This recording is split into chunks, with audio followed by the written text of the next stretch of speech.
안녕하세요. 이 팀장입니다. 지난 시간까지 국민대학교, 숭실대학교, 세종대학교, 단국대학교의 2024학년도 전형계획을 분석했던 것에 이어 오늘은 광명상가 라인 중 첫 번째로 광운대학교의 2024학년도 수시 전형계획을 분석해보고자 합니다. 광명상가 라인은 국숭세단 라인과 비슷한 듯 다른 입시 변화를 일으키고 있으니 광명상가 라인을 메인으로 지원하실 수험생 여러분들은 국숭세단 라인 대학이 전형계획 분석 콘텐츠와 해당 콘텐츠들을 함께 참고하시면서 각 대학의 변화가 다른 대학에 어떤 영향을 미칠 것인지에 대해 종합적으로 고려해 보시기를 추천드립니다. 그러면 바로 시작해보도록 하겠습니다. 첫 번째 사항은 광운대학교 2024학년도 전형계획 내에 공지되어 있는 2024학년도 대학 입학 전형 주요 사항 및 변경 사항입니다. 2024학년도부터 대입의 자기소개서를 전면적으로 활용하지 않게 됨에 따라 여러 대학이 학생부 종합 전형에 변화가 일어났는데 지난 시간까지 열심히 분석했던 국숭세단 대학 라인과 오늘부터 분석할 광명상가 라인 학생부 종합 전형의 트렌드는 면접을 실시하는 면접형 전형과 서류 100%의 수능 최저학력 기준을 적용하지 않는 서류형 전형의 분리 운영이라 할 수 있습니다. 단국대학교는 학생부 종합 DKU 인재 면접형 전형 신설을 통해 면접형 전형을 늘린 것이라면 광운대학교와 가톨릭대학교는 각각 학생부 종합 광운 참빛 인재 전형 2 서류형과 학생부 종합 잠재 능력 우수자 서류 전형의 신설을 통해 서류형 전형을 늘렸다는 점에서 차이가 있죠. 다음 자료는 광운대학교의 2024학년도, 2023학년도 전형계획 기반 정원 내 전형 모집 인원 취합 및 비교 자료입니다. 붉은색으로 표시한 칸은 2023학년도에는 학생부 종합 광운 참빛 인재 전형 2 서류형으로 신입생을 모집하지 않았다는 의미입니다. 수시 논술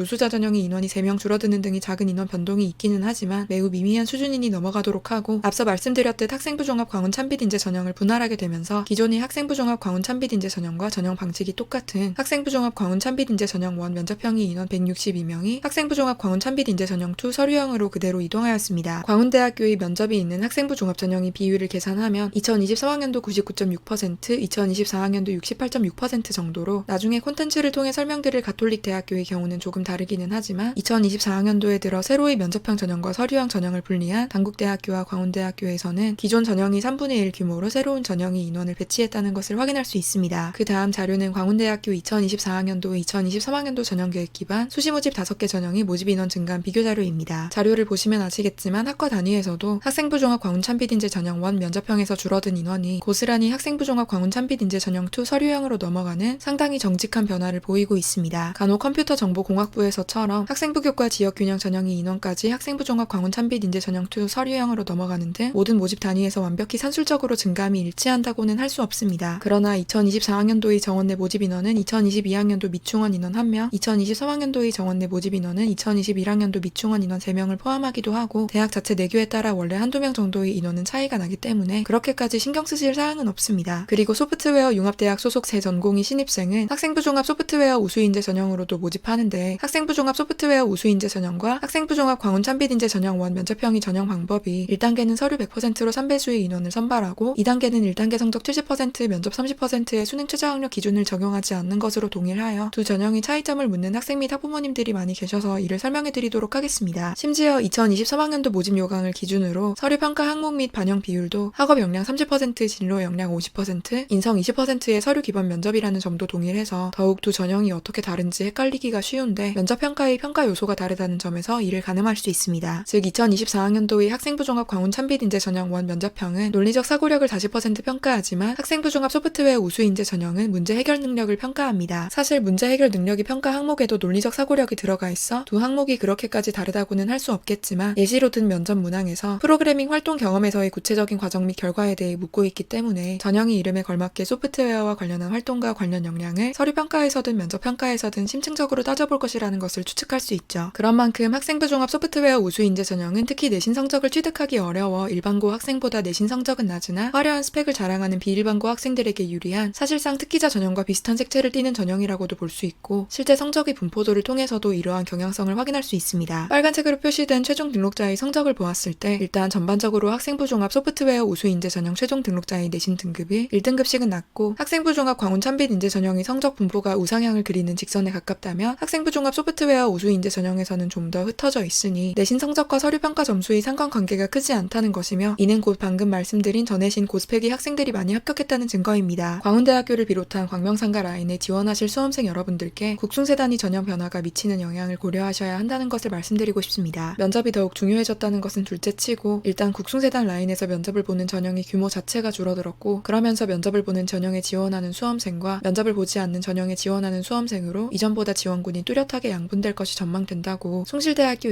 2024학년도 수시 전형계획 분석 콘텐츠에서 설명을 드렸었죠. 광명상가 라인에서도 전반적으로 서류형 전형의 규모가 증가하였는데 이는 국순세단 라인에서처럼 면접 대상 학생들을 더욱 면밀히 평가하겠다는 의도도 분명히 있지만 늘어난 국순세단 라인 서류형 전형 지원자들이 광명상가 라인의 안정 또는 하향 지원 시 굳이 면접을 보아야 할까 하는 생각으로 면접이 있다면 해당 학교를 지원 카드에 넣지 않을 가능성이 있기 때문에 서류형 전형을 신설하고 확대한 것입니다. 서류 100%의 수능 최저학력 기준을 적용하지 않는 전형은 서류만 제출하면 되는 진입 장벽이 낮은 전형이기 때문에 기왕 원서를 내는 김에 서류형 전형은 묶어서 같이 지원할 수도 있는 것이죠. 다만 지원군이 양분된다고 해서 국순세단 라인에서 면접을 보는 학생이 무조건 광명상가 라인에서도 면접을 볼 것이라고 판단하시면 안 됩니다. 국순세단 라인에 적정 지원하는 학생들의 경우 굳이 면접 평가 없이도 광명상가 라인이 최종 합격군에 들어가는 케이스가 많아서 국순세단 라인은 그래도 불안하니까 면접을 통해 합격 가능성을 끌어올리고 싶어 면접을 어떻게든 준비하지만 그보다 입결이 아래라고 생각하는 대학은 면접을 굳이 보지 않겠다고 선택할 수도 있기 때문입니다. 또 국순세단 라인의 서류형 전형으로 지원한 학생들이 광명상가 라인이 면접형 전형을 선택할 가능성도 있습니다. 그 이유는 수능 전 면접을 실시하던 상명대학교 학생부 종합 상명인재 전형에서 면접 평가를 폐지하면서 광명상가 학생부 종합 전형에서 면접이 있는 전형은 모두 수능 이후의 면접으로 수시 납치를 방지하기 위해 전략적으로 해당 전형들에 지원할 수 있기 때문입니다. 그러면 광명상가 라인이 면접형 전형에서 면접을 응시하는 수험생을 첫 번째로 안정해서 하향 지원을 했지만 수능을 생각보다 못 봐서 남은 수시 카드에 최선을 다해야 하는 경우, 두 번째로 적정해서 안정 지원에 면접을 선호하는 경우, 세 번째로 상향해서 소신 지원으로 면접을 통해 2단계 역전을 노리는 경우 세 가지 정도로 분류할 수 있을 것입니다. 어떤 경우라도 면접에 대한 간절함이 뒤지지는 않을 것이기 때문에 여전히 면접의 경쟁률은 치열하겠죠. 특히 2, 3번에 해당하는 학생들은 1단계 평가에서 이미 상당히 좋은 점수를 확보하고 있을 1번 학생들도 면접에 응시한다는 점을 반드시 기억하셔야겠습니다. 그러면 오늘 이 콘텐츠 또한 2024학년도 입시를 준비하시는 여러분께 많은 도움이 되셨기를 바랍니다. 감사합니다.